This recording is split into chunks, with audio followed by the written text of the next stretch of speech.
actually moderate is better than high intensity, especially at our age, at our place, because your adrenals, your cortisol is so spiked, right? And the truth is that to get the benefits, you don't have to be going crazy all the time. Like, but you're like pushing heavy I am, because this is like, for me, that's what works for me. So everyone says to me all the time, like, what would you say is the best exercise to do? What's the best thing to do? Whatever you're actually going to do. 100%. Right? Like, if I say run 10 miles a day and you hate running, well, if you're not going to do it, then it won't work for you. Hi everyone, this is Dr. Sarah Milken, and this is the Flexible Neurotic Podcast. Today is my second episode in person on film with an amazing guest. She's my new bestie. We've already been sweating together in the studio. She's a best-selling author, a huge podcaster. Her podcast is called Habits and Hustle. I mean, who doesn't need new habits and some hustling in midlife? And I'm so excited to talk about her book and getting bold in midlife. This is it. Bigger, better, bolder, live the life you want, not the life you get. You can say that again. Welcome, Jen Cohen. Thank you. I'm so excited to have you here. And I'm excited to be here. The first thing, I have a question for you. I didn't know you were a doctor. Yes. What kind of doctor are you? PhD doctor. Oh, wow. No, I didn't know. Well, I know, all the years of school, to be a stay-at-home mom for 16 years. Well, listen, It paid off. It paid off. There's no better job than that. I mean, better job. There's no better job. I wish I had the patience. I don't, but I didn't think I did either. Really? Yeah. Because I grew up in a house with two working parents. And my mom was a CEO, and, you know, work was a very big part of her life and her identity. And I just always thought that that's what I was going to do too. And after I got my PhD and I was teaching in the Graduate School of Education, I had my first kid and I was like, I don't want to go back. I don't want to go back to work. I just want to be here. Yeah. And everyone was like, what? Like, I don't get it. Like, you just went to an Ivy League school and got a PhD and now you're going to be a stay-at-home mom. And there was kind of a lot of judgment in that, to be honest. Oh, absolutely. There's judgment on both sides though, right? I know, you can't win. You can't win. So like I always feel guilty because I work so much that I try not to miss anything. But that fact that I'm not picking up my kids every day from school, or I have help to do that, I always feel guilty. I always feel that I could be doing more, I should be doing more. I don't think you can win either way. I'll tell you this though, when I'm with my kids on the weekends full time, I will tell you, it's a harder job than working. Hard. Oh my God. It's brutal. Because it's like a hamster wheel and it just keeps going and going and going. It's exhausting. And boring sometimes. Well, that to me, it's because it's the same things over and over again. And so I look forward to Monday because it's much easier because I'm used to that. I'm used to that type of hecticness. I'm back. Because you control that schedule. It's not like your son's soccer game and then this one's this and this one's birthday party. Your work is more the way you work as an entrepreneur and a writer and a podcaster, it kind of is more in your control, I think. It is. And also, if I was being honest, I think people who are now, when they become entrepreneurs and when they are working and they're doing the grind, it's also things that you feel productive doing, right? And so therefore, it's about your stuff, your challenge. And when you have to pivot to like driving from soccer to soccer game to dance class, and it's things that aren't as you think as like mind stimulating, it's very hard to do both. Like that's something I really admire the women, especially people like you, who have had they've had a career or a big education and they still choose to do that and then do it well, because your kids know. Like that's where I always feel. I feel like, are my kids going to hate me? Are my kids going to feel like I was not there, that they're lacking because I was basically working? And are they going to see it as that was more important to me? I hope not. Look, I always tell people who ask me that because they know that I come from a house where my mom had a full-time career. And I say, like, look, if you know my brother and me, we're very high functioning, well-rounded, normal people. And we had a working mother. And my mom never picked us up from school. Oh, Ever. oh, okay. Well, Because she had her career. That was in the Valley. Lived in Santa Monica. And how was she going to get from a full-time job in the Valley to come pick us up after school? you're right. It's logistics. Yeah, it's logistics. And it was a different model then. It was sort of like you kind of either worked or you didn't. I think your model is harder because when you're sometimes working from home, and I know right now you're recording your podcast out of a home studio, your kids are there more and they see you and you're not necessarily paying attention to them, but you're doing work. Well, that's what I was going to say. I never saw her from 9 to 5. Exactly. So that to me is a whole other ball of wax, right? Because if you actually are someone who works a 9 to 5 job and you're not visible, I think it's easier. It's easier. Right? Because your kids don't feel that 100%. you're choosing work over them, number one. And number two. And you're not like, wait. 100%. And on top of that, I mean, there's a lot that goes around with that. Like, I want to be around and available to work from my home. However, that's for me, so I can see what's going on. And I think I fool myself. Totally. I lie to myself. Yes. I'm like, oh, yes, I'll know yes, what's going yes. on, or like because they see me, then they'll know I'm around. But it's actually the opposite. But I was gonna say, my mom worked as well. You know, if I were to be honest with you, how my mentality and maybe I am lying to myself, but I think a lot of people who work full time or have like a big career, they have to lie to themselves and think that, well, you know what? My kids watching me be productive and doing something and working hard and showing up every day, blah, blah, blah. That's really good for their brains to see. That's really good for them to see. Like, oh, their mom is accomplishing that. Their mom is doing this. So that's how I've kind of reframed it in my brain. You know what I mean? I can speak to both sides of that. Yeah. Because I would say 75% of who I am, which is a pretty big statement. Yeah, that's a lot. Is because my mom was my mom. Yeah. You know, 100%. And I give her that credit. She has a big personality, she's a big force. She's well educated. She ran a company. Which company? Well, she runs the largest nonprofit in the country for special needs kids. Oh, wow. And she started it with 5 kids, and then it turned into this whole crazy thing. 5 kids. Yeah. Jeez. In 1975. Wow. So, you know, I watched the evolution of this start from so small to becoming so big and impacting so many families and kids with special needs. But so much of watching that is part of who I am. Yeah.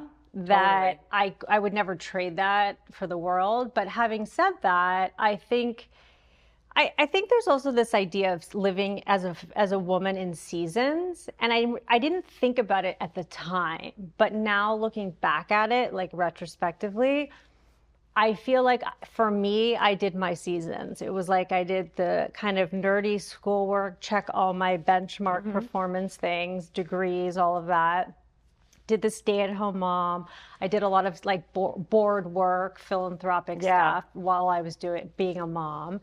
And like now I'm in my next season, and it's the me fucking season. Yeah, you know, I have my son who's at college, my 17-year-old daughter who does not want to be micromanaged. She just wants to micromanage me. Right.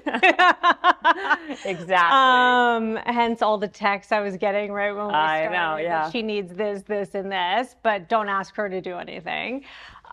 So I think that for me, it's been kind of the best of both worlds, but the grass is always greener. Exactly. The grass is always greener until you see the water bill. But I will say too, like having a work or job or whatever, that's not the only way people can show productivity and show work ethic, right? Like you were saying, if you are someone who is giving back and charitable and philanthropic and doing things for a purpose and a cause, like this is the truth.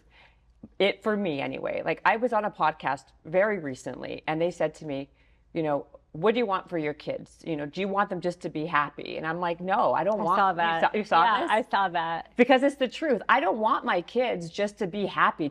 Happy doesn't mean anything. Like, I believe you have to have everybody. You have to have purpose. You have to be productive. You gotta stand for something and do something bigger than just like day to day. You know, I'm just gonna live and try to be this arbitrary word of happiness. Happiness comes from being productive and showing up and having a goal and achieving that goal. Like, that's how you build confidence. That's how you build self-esteem. How do you build it otherwise? And if a parent just hands it to you or doesn't role model that and show that to you, how are you supposed to learn? Especially in a place now, in a society and a culture that we're so prone to social media, and that's the influence that your children, that's what your children are watching. TikTok culture, and like scary, right? That if that's their role model, then we're in a really big crisis, and we are. And so, to me, as long as you do something and model behavior that is beyond just, you know, showing up and scrolling on Instagram, you're like winning the game. Yeah, and look, I have a lot of friends who are like pickleball masters and great. mahjong, all these things, and I'm like, oh my God, I'm so bad at all of those things. But I'm kind of jealous. I'm like, God, I kind of wish I could do that at that level. Yeah. I mean, obviously it's time and it's practice, and you know, everyone has different priorities at different times, but I just feel like anything that makes you feel like you want to get up in the morning and work for something, whether it's like in your home for yourself. Some people become like meditation masters. We were talking about exactly. This, how you and I are probably the worst meditators on the planet, but we like to talk about it. Oh, this is what it is. I'm super curious about everything and anything that is wellness based. The woo-woo. I love woo-woo. But woo-woo, I'm curious about it, and you know, and I will dabble to see if it's for me. But the truth is, I'm much more hard, like kind of hard factual, like what I can actually that's how my brain works. I'm curious about all the woo-woo things, but I don't partake in them. I've tried, I've attempted. What has been your favorite so far? The only thing that I would say that I can say with confidence that I like and will do from time to time is sound bath. I love sound baths. That to me, I think that to me is one of my favorites. But I will be honest with you. I've tried meditation 400 times. Doesn't work for me. Yeah, it doesn't work. Yoga for me is not something that I look at the clock the whole time. Even like spinning, I look at the clock the whole time. Like, my brain is not. We're going to talk about your workout, honey. Yeah, well, that's serious.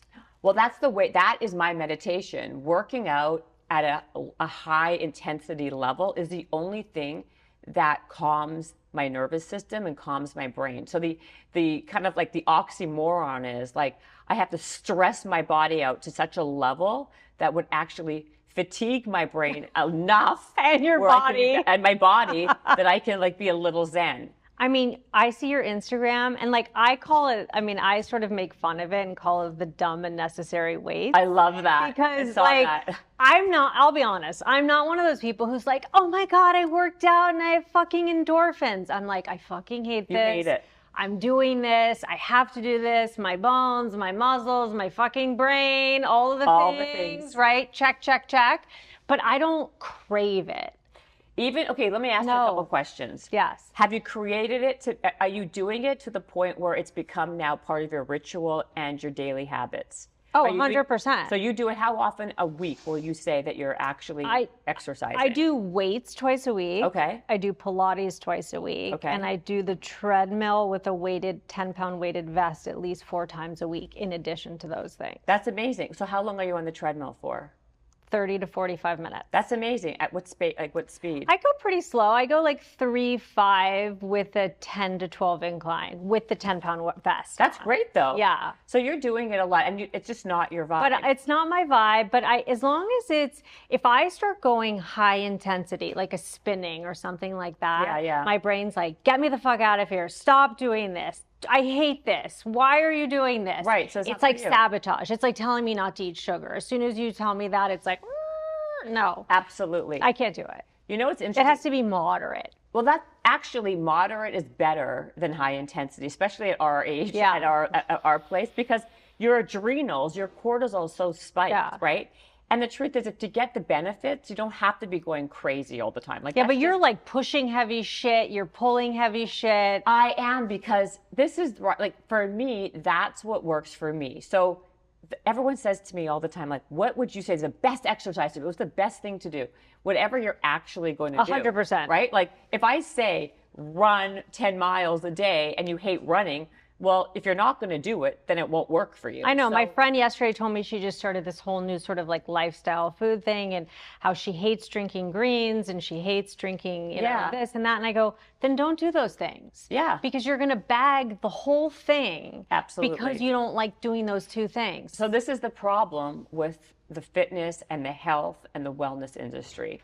There is so much, and every day something else will come. Someone will come up with another gimmick or thing that we should do that will be the panacea for living longer, to being healthier, to looking better. And the truth of the matter is, what works for you does not work for me. And the more we just kind of don't realize that we're not all the same. You know, you do some trial and error, but when you find something that works for you, keep on doing that. Yeah, and there's You know? there's no magic wand. And look, There's no all magic of us wand. are looking in some secret way to be rescued from having to do the work. The work sucks. It's hard. Yeah. It's hard to eat well, take supplements, drink bottles and bottles of water, get on the treadmill, do the weights. Like it's so many things. It is. And then we put so much pressure on ourselves to do all of it, where then we end up having this, we end up being very hard on ourselves Yeah. and beating ourselves up that we're not basically living up to what we should be doing. Like the truth of the matter is, if you do a few of these things, then that should be what you do, and then move on with your day. You shouldn't make it like, this is the problem with social media, is that if you are somebody who's spending too much time on there, and then you're comparing yourself to what Joe Blow is doing or Becky or whoever else, it will never be enough. Nothing will ever be enough. And the truth is, genetics plays a big part in this. And the other part of this is, even what you're seeing and looking at, it's not actually even working for them. They're either getting paid to do it, or they're modifying something. They can be doing, like, you never know what goes on behind the scenes. And so, like I said, like at the end of the day, it's the basics that work, right? Like, yeah, should we all be more hydrated? Yes. Should you drink more water? Yes. Should you eat clean and maybe shop the perimeter of the grocery store? Probably, right? Don't eat processed food. Move your body. Actually, the best form of exercise is walking. So you walking on that treadmill is the best thing you can do. Yeah, and the only reason everyone's like, walk outside, nature, sunlight. I'm like, okay, yeah, but I'm not doing that. The reason I'm not doing that is because when I'm walking somewhere, in my mind, I'm like, fuck, I have to walk back. I have to walk Yes, back. yes. How long is it going to take me to walk back? Right. So in my mind, I'm like, okay, I know I'm not getting the benefits of the sunlight and nature, which I can do later, but I'm on my treadmill. I know that I'm going to be done with this and I don't have to walk home. Well, But that's what works for 100%. me. So psychologically, that is what works for you. Yes. See, for me, I love the fact that I always have to have a destination to where I'm walking, or else I feel like I'm just walking aimlessly. So I have this rule that I will not drive anywhere that's 2 miles or under. Oh, wow. No matter what. It could be a dinner, it could be a meeting, it could be the gym, it could be anything. So to me, Wow. I create these I create these scenarios and give myself these rules, so to speak, to kind of keep me in line. So It's like habit stacking. it kind of. is habit stacking, because left to my own devices and not creating these like boundaries for myself, I will eat the bonbons. I will not work out. I will eat everything in sight, and I will just be a lazy like blob. So I've created these things. So like, for an example, I will not let myself leave my bed unless I drink 32 ounces of water. Okay, I'm not at 32. I might be at 12 to 16. I might be at 26, actually. Let me say. The point is, I'm not, Yeah. by the time the morning is over and I have not yet started my workout, I have to drink 32 ounces of water with lemon. Wow. Because that's the greatest detoxifier. So that's how I get my water in. And then I'll drink water when I'm working out because I know after that it's done. Do you intermittent fast too? No, I think intermittent fasting is, I think it's ridiculous. I can't. Like every time I do it, I like hit a wall. First of all, there's been a ton of research talking about the fact that for women and hormones and all the things, it's not the greatest thing. I know you can talk to 10 people and get 10 different opinions. So many. Right? And someone who could be watching this and says, what the hell is she talking about? Like about autophagy and all these other things, that all the benefits. But at the end of the day, it is restricted food intake. That's what it really is. And they've done a bunch of studies and a bunch of different tests on people who just restricted their eating, not in terms of like timing, but just ate less. And then also the intermittent fasting diet. And the results were almost exactly the same. And so does it work for men more so than women? I've seen it to happen because men are usually not as hung up with food, with calories, with all the thinking about it, all the kookiness and emotional things that food represents to women. So it actually ends up backfiring a lot for women. And like I said, also with actual the physiology, like the hormones and physiology of it, it's not like, again, not everything should be painted with the same brush. What works for you doesn't necessarily work for me or for that guy or for this guy. I think also certain things like that give people structure. And I think a lot of people are seeking structure or some kind of boundaries around what they're doing. Yeah. So you like my water, like exactly. my You've given yeah. yourself those boundaries to adhere to. So intermittent fasting and saying, okay, I'm only going to eat from this hour to this hour gives you like a structure that is kind of self-imposed. So that's exactly it. So exactly. So in my opinion, when does intermittent fasting work? It works when you're somebody who needs that structure 100%. In your life. And when that's the case, then do it for that reason and know that to be that. But at the end of the day, that doesn't work for everybody. And, I feel that with women and a lot of the hangups they have with food and with the hormones, it could be a recipe for disaster. Yeah, everyone has like a whole different reaction to all of it. And it's such a hot topic, like so hot.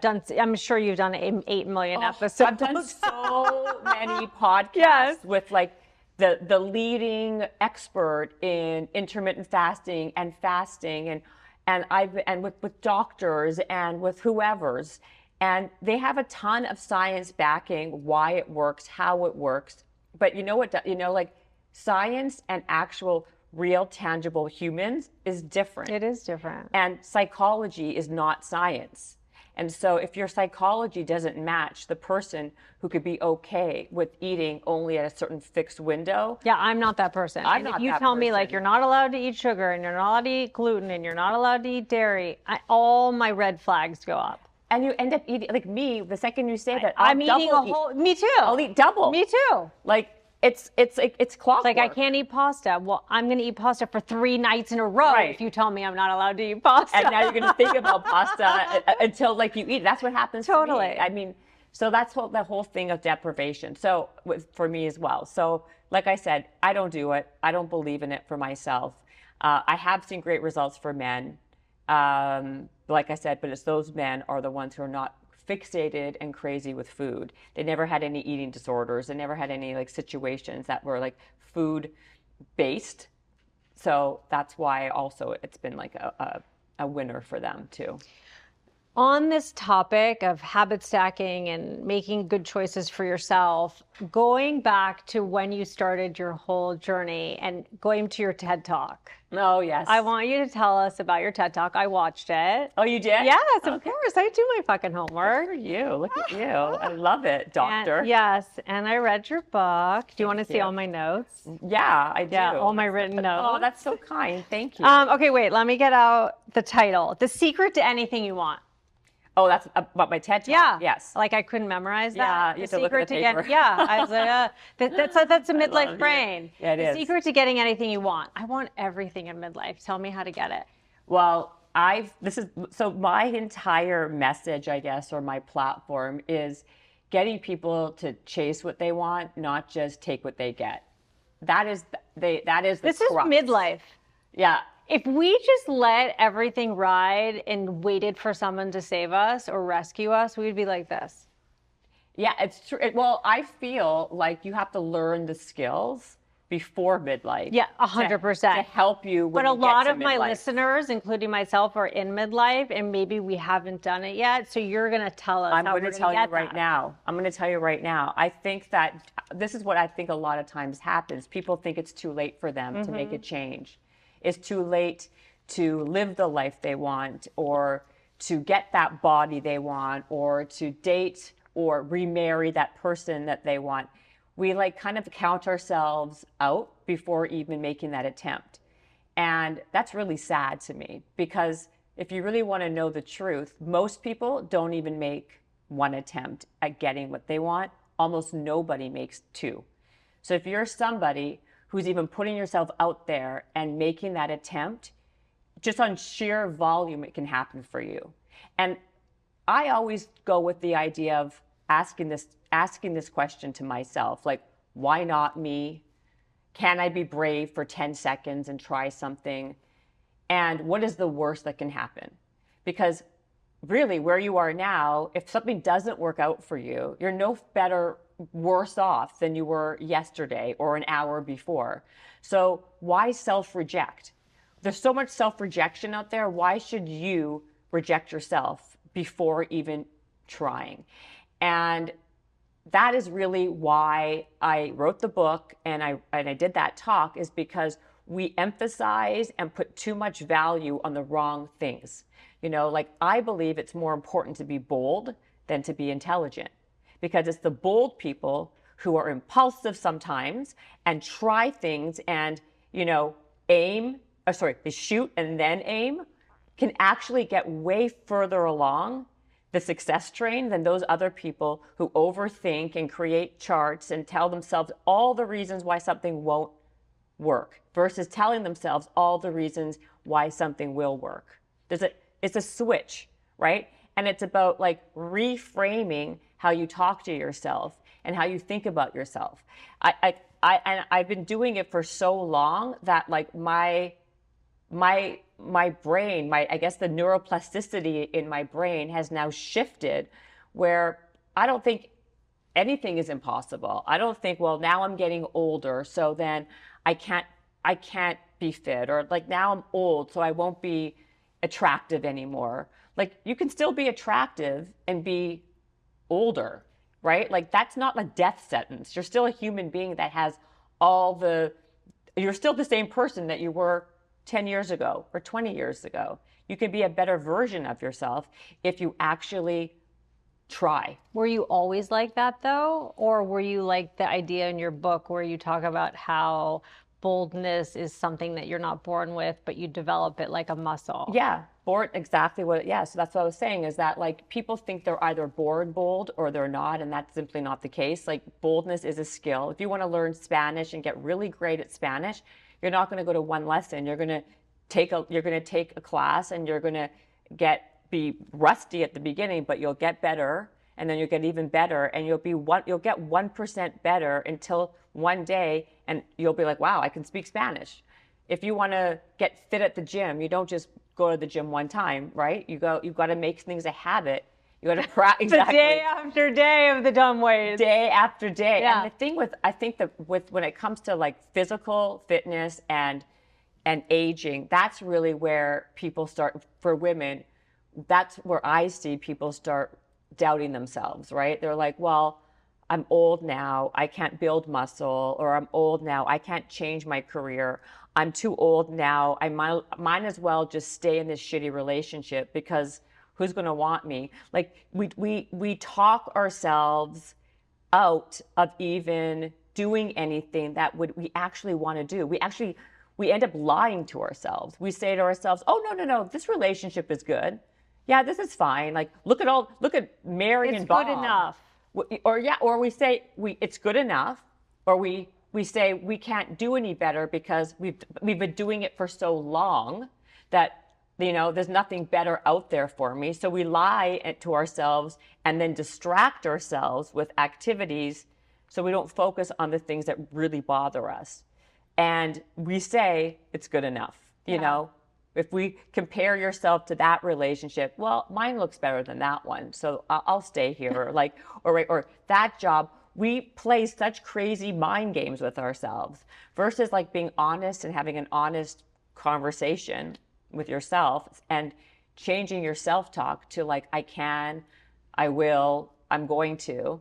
And then fake it to make it. Right, fake it to make it. And it is true. Yeah. But also, if you set a goal for yourself, even the smallest goal, and you accomplish that goal, that builds self-confidence. The small wins. Yeah, it's small wins. That's what I say. I'm like, if you don't want to do the weights and you don't want to do this, buy the weighted vest. It's not in place of weights, but it's a baby step. So a lot of women are like, oh my God, I got the weighted vest. Yeah. Thank you. And it's just that small step. And then maybe in 2 months, it'll be the dumb weights. By the way, those dumb weights and the dumb vest, that dumb vest or that vest is just as good. You're adding resistance to what you're doing.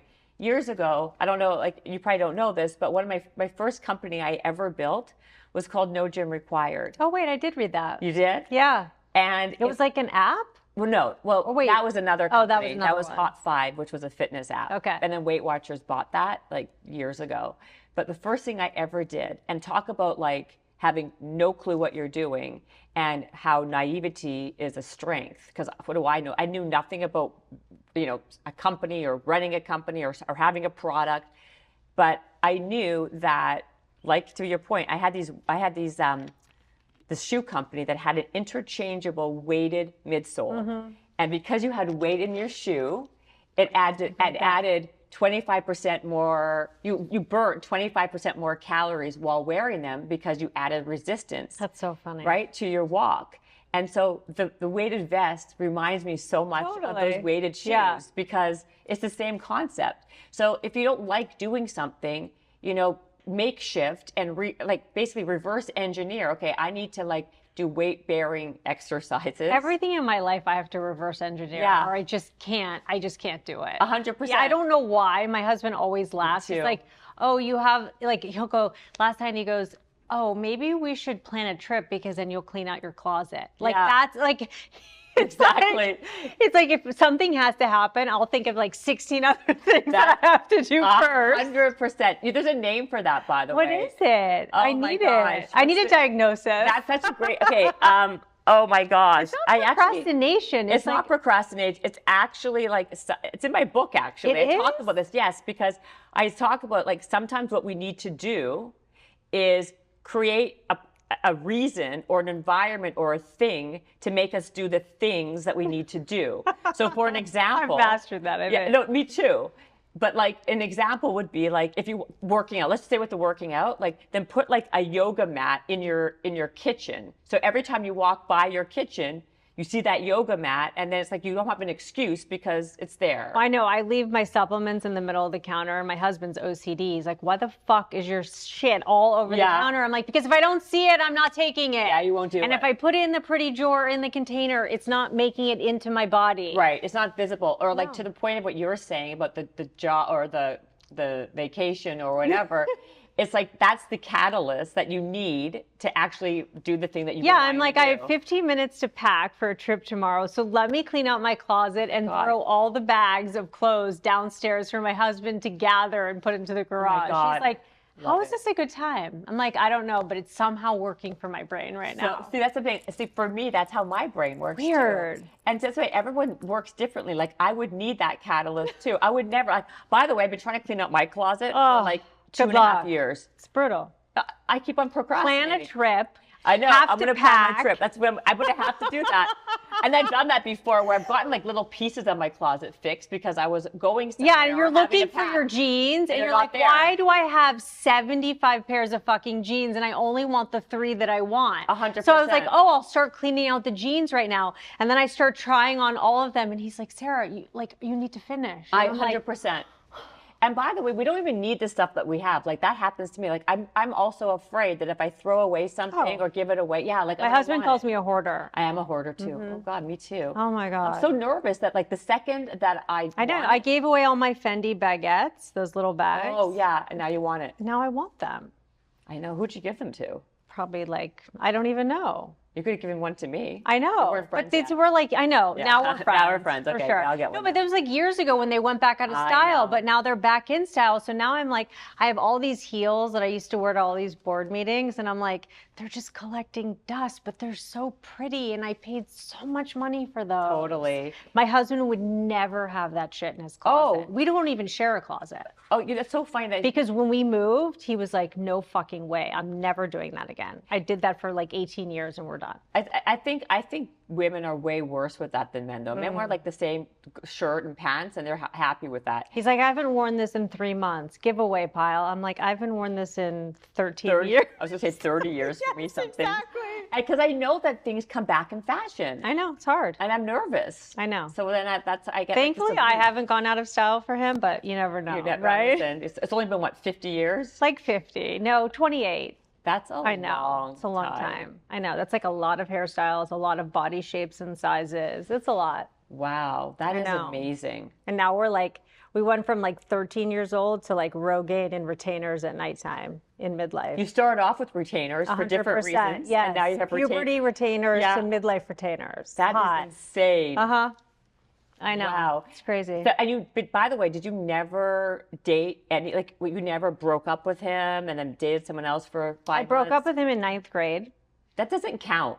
Okay. Then I had another boyfriend through high school. For how many years? 4. Okay. Then I went my first year of college. That story. Okay. And then my husband and I have been together since the summer before sophomore year of college, and we've never broken up. And it's like 28 years of being together and 22 years of marriage, maybe. Wow. I know. And when you had that boyfriend in the 9th grade for 4 years, did he have a girlfriend? What do you mean? Like when you... He's married now. What? No, not that. No, back then. Oh, did he? Yeah, when you had your boyfriend. Oh no. Yeah, now no, he had a boyfriend. I guess some people he had a boyfriend. He had a girlfriend. I'd say junior and senior year, but not the rest. Not freshman. So he had like some year. experience. But it was funny with him because we didn't go to school together freshman year of college. I thought you both went to Penn. both went to Penn, but I got into Penn as a freshman and decided at the last minute not to go because of the boyfriend. Really? Mm-hmm. Because he had stayed in LA for me. So what happened? So I went to UCLA. Okay. And then I ended up breaking up with my boyfriend. And then I reapplied to Penn, and I was like, okay, if I get in again, I'll go. If I don't, I'll just stay at UCLA. And I got in again. And my husband and I tell the story very differently. Right. He found out I was coming, and he made sure that we were a couple before I got there. Really? Yes. So I went to Penn with a boyfriend. My God. This is unbelievable. So you didn't have a boyfriend for for your college years. That was different. Mm-mm. I know. Oh, wow. God bless you. Mm-hmm. See, part of ADD a lot of times is like you get bored fast, and I mean, you obviously don't have ADD then. I have adult onset ADD, different kind of ADD. Were you not? You didn't have that? I'm not an ADD. Definitely my son is for sure ADD, but my husband and I, no. I'm only ADD when I feel like I have adult onset ADD. Like I'm 48, almost 49 years old. I don't have to fucking do that ADD. Oh, right. So that's different really, ADD. Not ADD yeah. I wouldn't even call that ADD. It's more like I don't give a shit anymore. Exactly. But I have the ability to focus when I need to if I want to. Yeah, then that's not even ADD. Yeah, and my husband is like a hyper-focused freak attack. Yeah. Like he hyper-focuses on golf, like his hobbies, like piano, all of these crazy things. See, wow, so he's doing piano now? Oh yeah, he's been doing, his midlife hobby started with piano, and he's like, you're always so annoyed that I'm playing the piano out loud. So I made him buy a piano that was silent. So we have 2 pianos, a real piano and a silent piano with like headsets. Get out. I swear, because I was like, I can't fucking listen to it. And he's like, most wives would be so happy if their husbands played the piano. And I'm like, I don't. Yeah, I'm like, I don't know what to tell Maybe you. Liberace's husband, maybe, or And I was like, boyfriend. it's great that it's not porn, women, and cars. That's great, but the piano's annoying too. Yeah, I mean, I think drums would be worse, actually. Yeah, Drums would be probably. way worse. But he's gotten really good at it. I have to give him credit. And he's not going to be in like an old age home. I'm going to be in an old age home because I don't have those kind of hobbies. Well, I was going to say, if you really want to age well and keep your brain we're going to have to take up mahjong. Yeah, I mean, even or constantly challenge yourself to different things. You can't, like, maybe do mahjong, but have new hobbies like this podcast is pickleball. a challenge for me, believe me. Between the Instagram, figuring out how to grow the podcast, I feel like it's like a hobby career challenge all in one. That's great for you. Yeah. That's why it's great that you're doing this though now, right? Because now, like you said, you're having a new season. Yep. It's the evolution of who you are. I love that. And I think that, and I was saying this to you earlier, I love the fact that you have a platform and a place where women who feel the way you feel have like they have an outlet that they can go to, because at the end of the day, none of us want to feel like we're in it alone. 100%. Right? And I think that that's part of the success of my platform is people are like, wait, me too. Yeah. Wait, oh my God, I'm not the only one with my vagina falling down. Yeah. Like, there's so many things. So many. Or like, oh my God, I'm so bored. What the fuck am I going to do now? Like, my kids are out of the house and college, whatever. And like, I have all this time on my hands. It's hard. I think it's really hard. And I think what you provide in that way is that me too, it's not just me. And what I provide is it's not too late. You still can do it, even if you have a vagina that's falling. Yeah, but you're the habits expert. I could work on a few of my habits a little bit better. But it's about building in like creating a ritual where it can even optimize wherever you are right now, 2%, 1%. Because it's not a game of like, can I get from 0 to 60? It's if we do these little small things and we try and actually do them, we will become But so many better. of us try 1 time, 2 times, just like That you is said. my point. And then using your mindset tool that you talk about in the TED Talk and in the book. Right, the 10% The 10%. target. I didn't Tell us talk about that. Well, no, the 10% target is that mindset tool that I created when I was very young, and I use it to this day when it comes to anything. Do you bug your and kids everything. with it too? Well, my kids know about it because I'll tell you, because when that talk went viral, I was doing so many interviews about it, and people were contacting me from anything, from like sales training, from companies who are for sales training, women and men who were in their midlife and they didn't know what the next step was. I had college students reaching out to me because what do they take at school? So I was actually ending up talking to a lot of colleges and in companies, because it's a very simple, it's actually so simple, it's stupid concept, that it's about the 10% target is this concept of making 10 attempts at whatever you want most in life. And that could be anything from a relationship to a business situation. It could be anything. And like I said at the beginning of this podcast, is that most of us don't even make that 1 attempt. Hardly anybody makes 2. So if you talk about structure, know that you will have to make 10 attempts at whatever that thing is.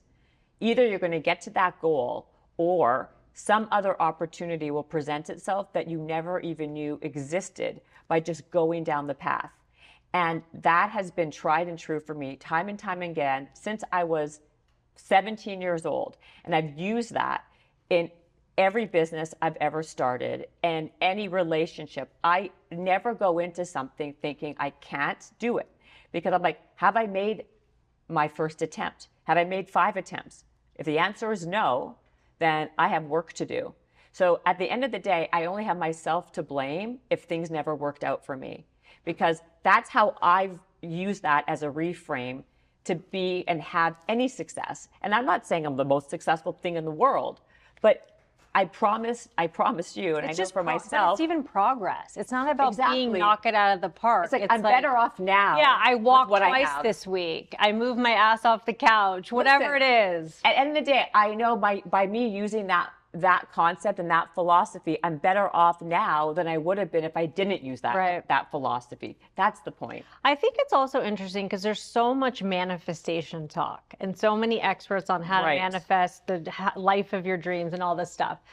But I think what's interesting about yours is, yes, there's a place for manifestation and writing down your goals and vision boards and all this stuff, but there's also a place where you have to take necessary steps. It's not like there's a magic wand, oh my God, I wish for this spouse or I wish for this job, and it's just gonna come out of nowhere. Yeah, you can have the idea, but you gotta do the fucking steps. You gotta do the work. I mean, at the end of the day, nothing will replace old-fashioned hard work. I don't care how many manifestation coaches are out there telling you otherwise.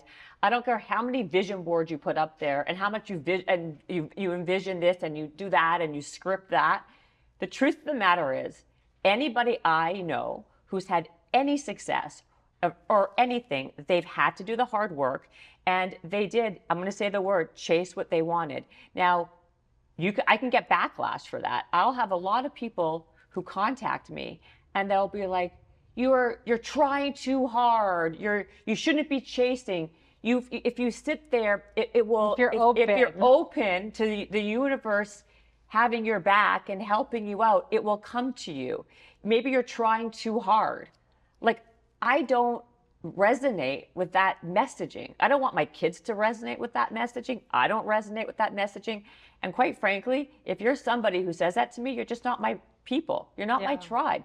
I cannot look at you and take you seriously if you really believe that you're going to be a complete success in your relationship. Let's just use the relationship.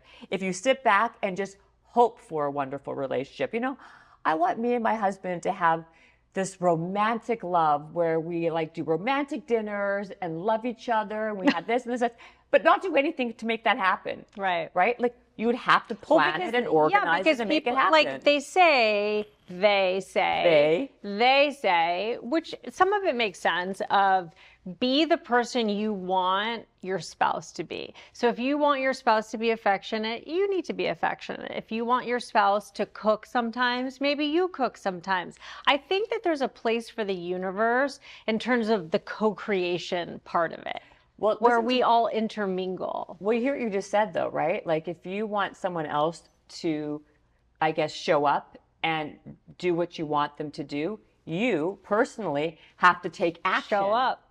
You have to participate in that thing. You have to do work. You have to take action. You have to meet halfway. Right. You can't just sit there and be like, well, I visualize it and look over here. It's on my vision board. So when's it going to happen? Yeah, the dumb weights are on my vision board. Right, the dumb weights. But you're doing the dumb weights, honey.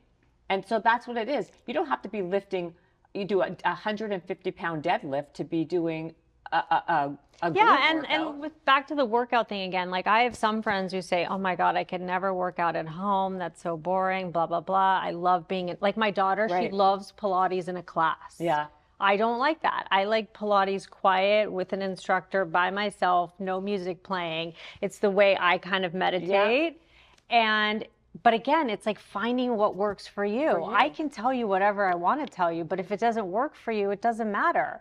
And that's why, like, even on my Instagram, I just show people what's working for me. I'm not saying you should be doing this or you should be doing that, but like the dumb weights are necessary in some capacity, shape, way, or form. Absolutely. So figure out your version of the dumb weights, whatever that is. I don't care if you're pulling, groceries down the street or you're going to the gym.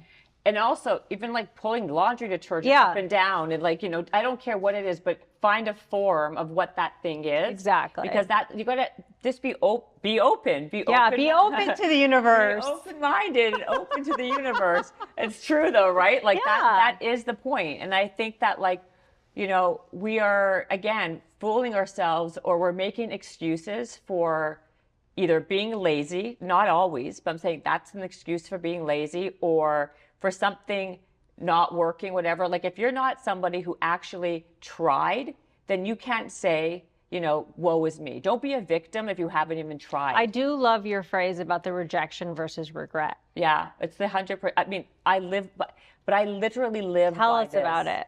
So another one of my one of these things I stand by and live by is this idea of rejection is always better than regret. Because anytime I haven't done something and then I look back, I don't want to ever think to myself, well, what if I tried? What if I did that thing? What if I made that phone call? What if I asked that guy? What if I went out attempted for that job interview? Whatever that thing is.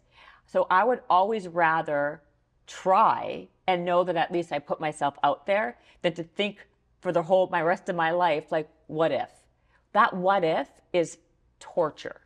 So there's a bunch of these life, like little mantras. Yeah, life mantras or principles, I would say, that I really live by.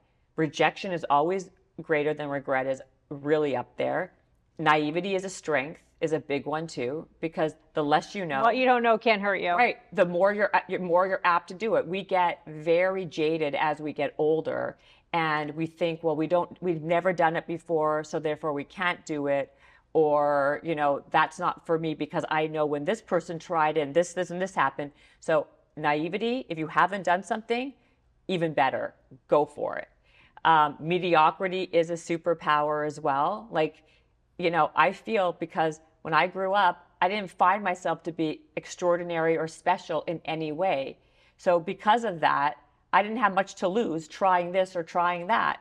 So I had to also learn to be resourceful because I wasn't the most wonderful student.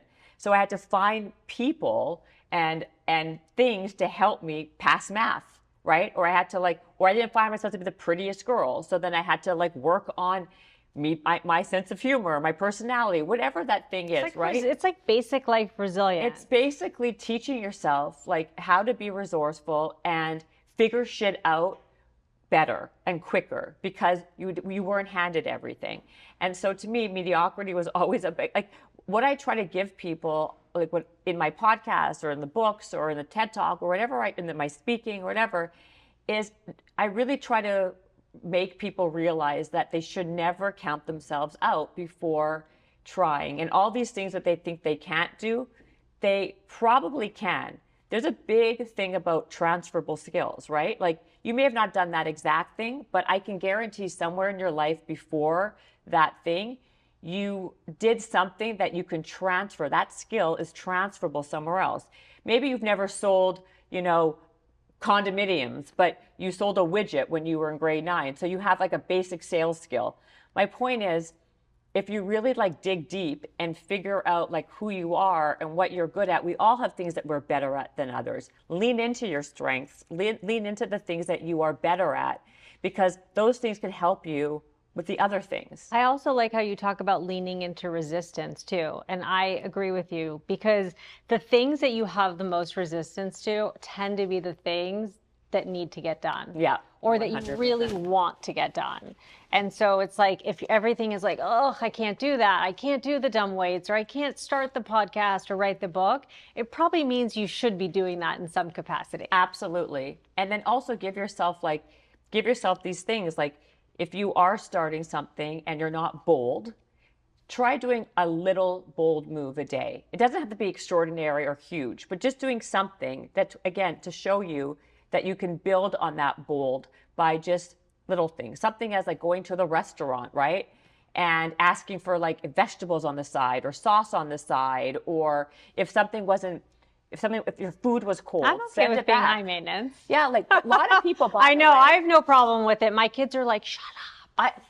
But then that's great. But there's also different types of being bold. You may be really bold in that way, but then be kind of more 100%. demure and not feel comfortable and shy. If you put me in a math class, I'd be right, you wouldn't ask for help. I wouldn't ask for anything. Right. I'd be okay, now I need to find a tutor. Right. Well, that's good. That means you're actually doing yes, the move. resourceful. You're being resourceful. Solve the problem. And you're figuring out a way from you to get from point A to point B and to get better at something. Again, it's about getting better. It's not about becoming perfect. This is not about living a perfect life, but it's about living a fulfilling life that you've actually created and designed for yourself. Wait till you have kids applying to college. That's a real... Oh, I can't even imagine. Because it's actually a really interesting journey because you're teaching your kids that just because you're good at this and you're good at that and you're good at this doesn't mean you're always going to get what you want, or you're going to get into that college, or you're going to have that outcome, and you have this plan and then the plan changes, and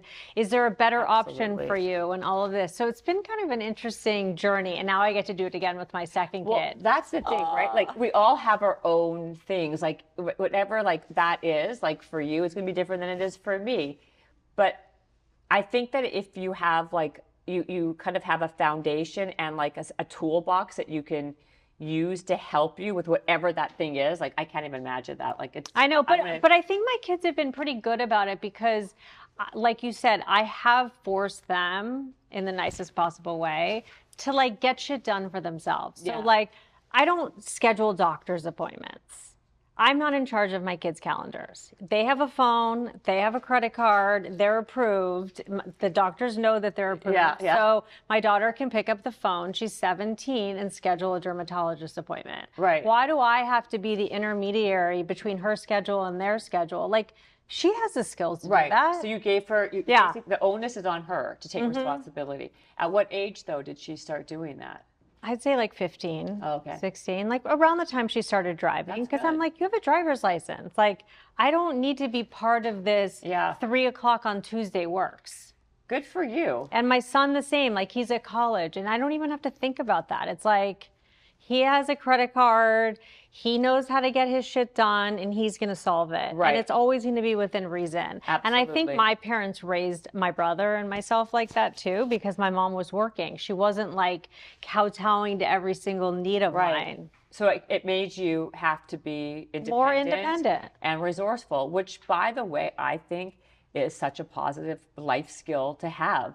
It also teaches you how to be grittier. Because to me, I think grit is probably the #1 life skill that really helps anybody to be unstoppable, right? Like, it teaches you, it's like, the more gritty you are, the more you fall, the more you're going to get up. Do hard shit in our lives. Like, going back to the idea of my mom, like my mom having worked and me seeing that, I sort of always felt like, oh, it's kind of hard for me that like my kids never really saw me like in my career or working. So I think that because I started this podcast a few years ago and they've been able to see it grow from where it was to where it is now, and like all the phone calls and the texts and like the tears, like all of it, and they've seen that whole journey, they're like, oh wow, like my mom is like passionate about something other than us. Right, exactly. And she's good at stuff. And she's working hard, and things don't always go her way, and she solves it, and like a guest cancels or this changes or that, and like she just has to deal with it. Yeah. See, I agree with that 100%. Like, that's what I've at least told myself that. I think it's really important for children to see that. I really do. And like you said, solving, basically being problem solvers. Being bold. Getting your shit done. It's not always easy. Yeah, and navigating and figuring things out is I think a great thing to role model. Yeah. You know, in my opinion. Before we wrap up, I want to ask you if you had, we've talked about so many things and we have so many more things to talk about. So I'm so glad we're best friends now because we have so much to talk about. Yeah. I want to ask you, what's your biggest piece of advice for midlife women who are like, what the fuck now? What should I be doing next? What does the next sort of runway, second half of life look like for me, and how am I going to do this? I would always tell people to pick one thing different, or that they have not done, that has always been in the back of their mind, because we all have those things that are in the back of our mind that we never really tried for or attempted at. Pick one. It can be super small, and make 10 attempts at going for it. 10 attempts. And it's not 2 attempts, it's not 4 attempts, it's 10. And chances are you'll probably get to that thing before 10. But they have to be real attempts. It's not just like, It has to be real attempts. It has to be phone calls, emails, like an event, like a social event that they otherwise wouldn't do. An exercise that they wouldn't do. Like, I think at midlife, what's really great usually is that sometimes you start to think about like well, how much life is left, right? And what we haven't done. And if we don't schedule things to happen, what happens is we end up not doing them.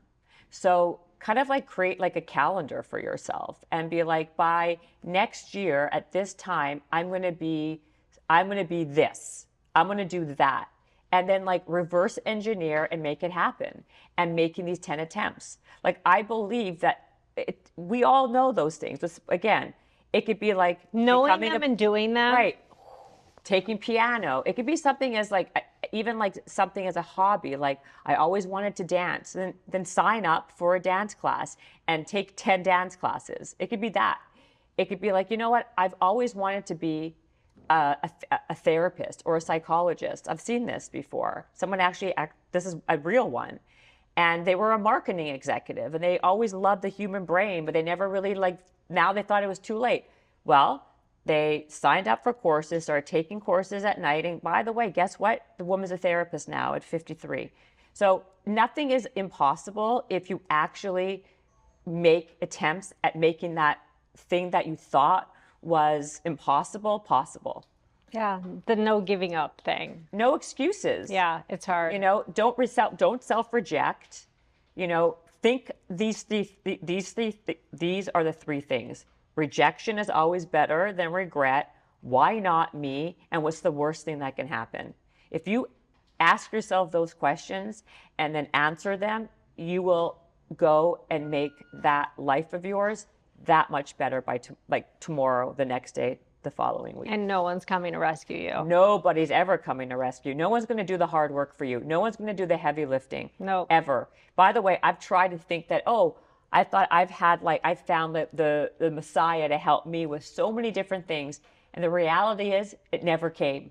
It never did. And therefore, what am I going to let someone else kind of create my own or choose my destiny? I don't want to put that self-responsibility. Right. Don't put that in someone else's hands. It's a tough lesson. It's a tough lesson. But if you want your life to look a certain way, you need to create it. You need to design it. You need to curate it. It's not, or what will happen is life will happen to you, not for you. My God, I love this. Habits and Hustle, Jen Cohen. And my book. And her book. Love you. Where can we find you? You can find me on the Habits and Hustle podcast. You can find me at my Instagram or my social media. TikTok is The Real Jen Cohen. YouTube is Habits and Hustle. And you can, at my website, sign up for my free newsletter, jennifercohen.com. Oh, I'm not on that. I'm going to sign up for that. Sign up for that. God, yay. jennifercohen.com. There you go. All right. I want to thank everyone for hanging with us today. Of course, we have so much more to cover. We'll have to do that behind the scenes on YouTube. I want to thank Jen Cohen. Thank you guys for being here. And now you know where to find her. Thank you. There is a mourning period. And it's okay to mourn whatever it is. It's okay to mourn the maiden when you become a mother. And it's okay to mourn the motherhood when you become a woman again time has been spoken for, and to have your own time.